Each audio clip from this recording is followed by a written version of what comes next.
Hey there, I'm posting this video just because I searched for it on YouTube and Google to find a remedy for the issue of the belt slipping on the Black & Decker Dragster. Mine is a Type 2. And I didn't find anything. In fact, I just found a few reviews, and most of the videos I found were from Argentina or, Asia. All over the place, but really nothing that related to my problem. And I think it's a pretty common issue because of the reviews I've read on Amazon. The belt slips off this front roller and just comes right off the machine, which makes it pretty much useless.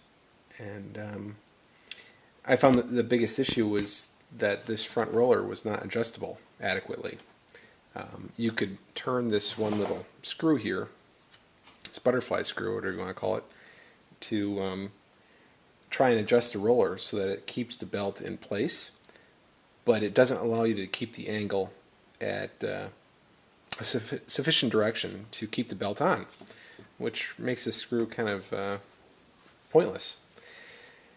What I did was basically just I pretty much just chewed up the machine. I figured it was garbage anyway, unless I can get it to work.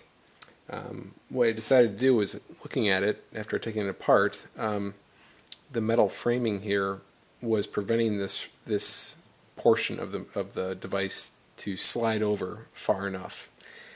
So I just took a Dremel tool and ground out this little point right here,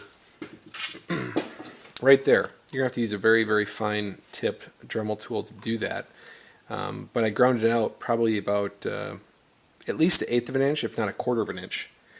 And let me see if I can get in close enough to see it. Not a common YouTube poster, so sorry for the video quality, but I just wanted to post this just to let people see it. So yeah, I ground this part out to let this portion move to the right enough to keep the belt on, kind of keep this roller wheel at an angle that would keep the belt on the machine. In order to do that, I also had to cut off about 2 loops of this little spring here that's on this butterfly screw, because when you screw the butterfly screw in as far as you can that direction, it still is not allowing this portion to move over as far as it could. So I was forced to actually use the Dremel tool as well to cut that little spring itself. Not all of it, just about 2 loops. And you can see I had to chew away and cut away some of the plastic housing of the device there. That's it. You can see I think this was unnecessary. I was just kind of experimenting here. I was going to cut this washer off, but I would not recommend doing that. I think that was probably a bit overreaching on my part. So ignore that portion of what I've done. But that's it. So use a Dremel tool, chew out this part right here, about a quarter of an inch, cut about 2 rings off the spring, and then tighten this butterfly screw as far as you can to make it go that direction.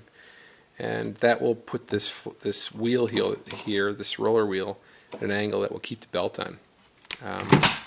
So hopefully some people find this of use. I know I wish I could have found a video like this when I was searching for an answer to the problem, because I couldn't believe how bad this thing operated, how it could pass quality control inspection. It was just so poor that I didn't care what happened to it.